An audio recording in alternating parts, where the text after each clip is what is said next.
another edition of the Culture Show. This is your host, Emmanuel Kulu. Welcome to IBP Media Group.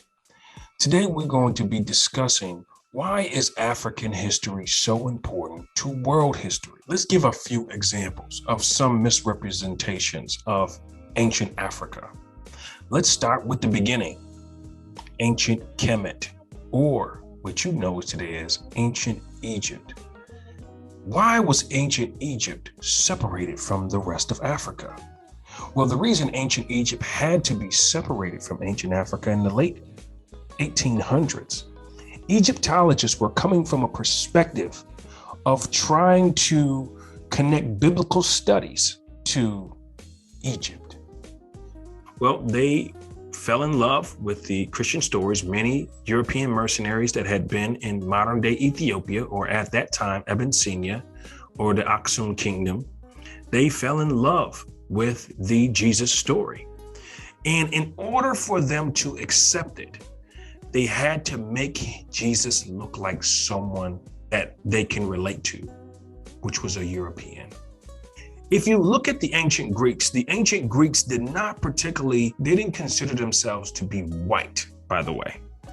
I'm not saying they weren't Caucasian or a form of Caucasian, but there are documents mentioning those who are too white are cowards, and those who are too black are also cowards. So they didn't find themselves as white or black. They didn't see themselves as either.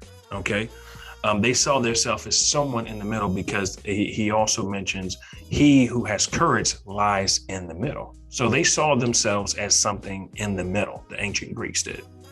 But if you look up the ancient Greek history, and you also look at the ancient Roman history, they always give reference back to Egypt.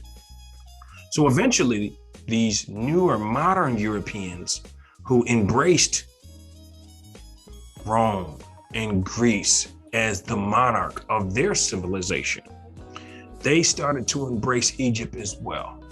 So when they started to go back to Egypt and hearing about the Moses story and all those things, they had to make a disconnection between Egypt and the rest of Africa. That's why you see a term used called Sub-Saharan Africa, which is a way to remove the rest of Africa from Northern Africa. And the claim was to make Egypt an extension of European and Mediterranean culture. But is this true? Absolutely not. Because the first pharaoh, Narmer, originated along the Nile Valley. Some people say around Uganda or Somaliland are the original land of these ancient Egyptian people. So yes, you've been lied to. It's because you can't have biblical history without Black history. The term Ethiopian is mentioned several times in the Bible. I believe over 36 times, the term Ethiopian. And that term Ethiopian just means of the burnt face. It's what the Greeks used to describe Black-skinned people. And these people could be anywhere from the African continent, but particularly those who were called Ethiopians were the Nubian people or the Cushite people, those who have heard of the Queen of Sheba, okay? Those who have heard of the Ethiopian eunuch who came to Philip and asked about learning the scriptures. This was an Ethiopian of that time. We're not talking about modern day Ethiopia, okay? That was called the land of Punt at that time, for anyone who's looking for that type of information. So again, biblical studies, Egyptology began from a perspective of white superiority and biblical studies. So in order to do that, they had to disconnect Egypt from the rest of Africa, because here's one reason. Go ask yourself who Abraham married. He was married to Sarah, but he was also married to an Egyptian woman. If this Egyptian was Black, what does that make his son Ishmael? You be the judge. Let's also ask this. Who did Moses marry? Moses married a Cushite wife. So what does that say? His children were Israelites, correct? But they were also, if you want to say that these ancient Israelite people were Mediterranean, well, if they mix with Africans, what do they look like?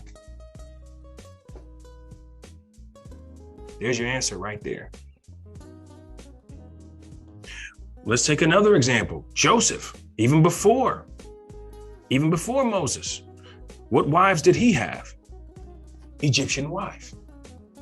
What did his brothers have? Egyptian wives. How long did he stay in Egypt? A long time. Could he have survived the ravaging heat of Egypt and retained no color over time, over 40 plus years?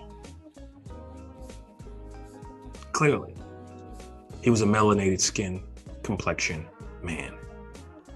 This is why European scholars, when they came into Egypt in the early 1900s, late 1800s, tomb raiding, they had to separate Egypt from the rest of Africa and place Egypt into the Middle East. You see, this is how shrewdly this was done. And even in films and movies today, they continue to perpetuate this theory by constantly showing you white Israelites and white Egyptians. This is how they have successfully trumped African true history.